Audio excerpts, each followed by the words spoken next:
I found something interesting on an old map a few weeks ago. Way up in the Sierra Nevada, miles from the nearest paved road, there used to be a small astronomical observation station.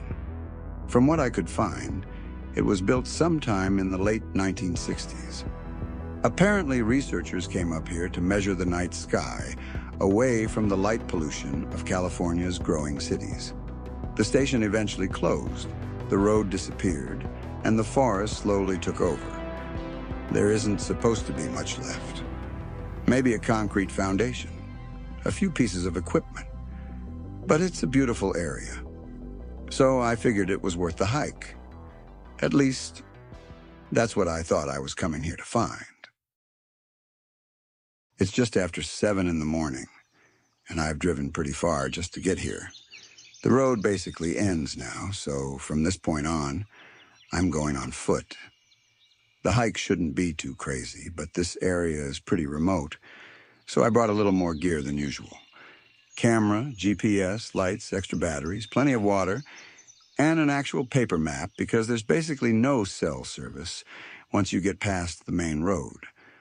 According to the map, the old station is a little over 3 miles from here. This is what I'm looking for. So, let's go see what's still up there. About 40 minutes in, I started seeing signs that something had definitely been here. The trail suddenly became much wider, too wide for a hiking path. It looked like an old access road. There were pieces of concrete buried under the vegetation, and I found what looked like an electrical pole. The wires were gone. The pole itself looked like it hadn't been used in decades, which made sense. According to the map, I should have been getting close. Then I noticed something through the trees. At first, I thought it was another dead tree. This was definitely not the small observation station I had seen on the map. It was an antenna, a massive one. The dish had to be at least 30 meters across, and somehow, the entire thing had been built inside this natural depression in the forest. From almost every direction, the surrounding trees completely hid it. I had been walking toward this place for nearly an hour, and I didn't see it until I was practically standing underneath it, which immediately raised an obvious question. Why would anyone hide something this big, all the way out here? Behind the antenna was a small concrete building. The door was already partially open. Inside, almost everything had been stripped. Old electrical cabinets, broken equipment, paper scattered across the floor. But one name kept appearing: Project Lantern. Eventually, I found a metal plate attached to one of the cabinets. Deep Space Listening Array. That actually explained the antenna, at least partially. From what I could piece together, Lantern was an experimental astronomy project. Its official purpose was to monitor natural emissions from distant astronomical objects. Jupiter, Saturn, pulsars, nothing particularly unusual, until I found this. Most of the observation charts were exactly what you'd expect. Names, coordinates, dates, but one target was different. There was no name, just T7. Target 7. And unlike everything else on the board, T7 appeared over and over again. 1974, 1977, 1979. For 14 years, someone at the station kept returning to exactly the same coordinates. And then I found a box of old magnetic tapes. Most were badly damaged, but several were marked Lantern, T7. And one had something else written underneath. Response event, August 17th, 1988. Response. To what? That's when something else started bothering me. The equipment in this room didn't look like it was only designed to receive signals. There were references to power output, transmission duration, and something labeled Transmission 7A. I eventually found a damaged technical sheet underneath one of the cabinets. Most of it was unreadable, but 3 lines survived. Target T7, transmission date August 14th, 1988. And suddenly that tape became a lot more interesting, because the response event happened on August 17th. 3 days later, whatever Project Lantern was doing here, they weren't just listening.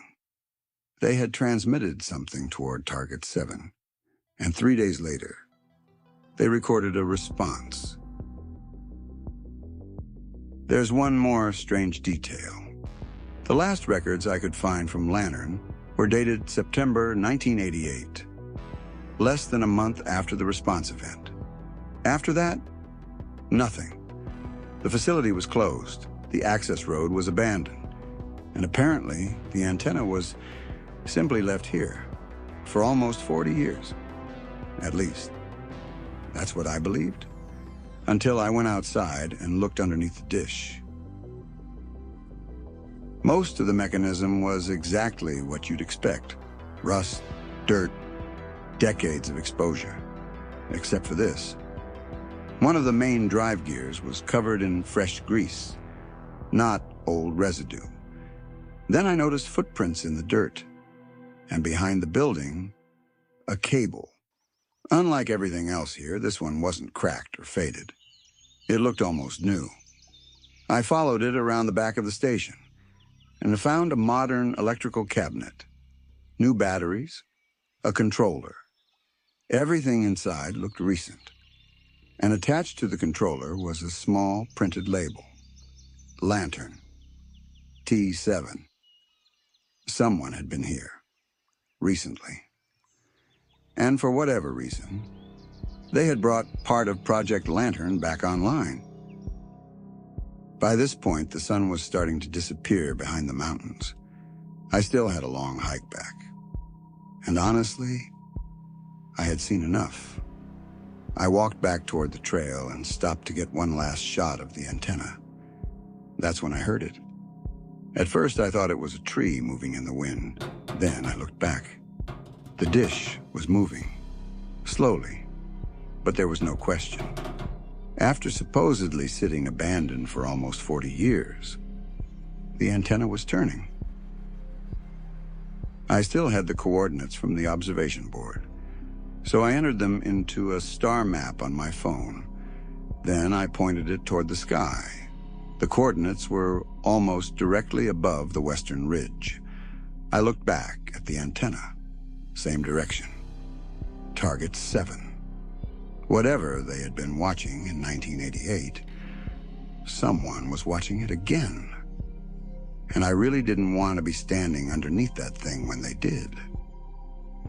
Project Lantern officially ended in 1988, at least according to the records I found. I still don't know what Target 7 is. I don't know what happened on August 17th, and I definitely don't know who repaired this place. But there's one thing I'm pretty sure about. Project Lantern ended in 1988, but apparently the antenna didn't. If you made it this far, thanks for watching. I honestly didn't expect to find anything like this when I started the hike. If you enjoyed the exploration, consider subscribing. There are plenty more places like this I'd love to check out. And as for Project Lantern, I have a feeling there might be more to this story. See you on the next one.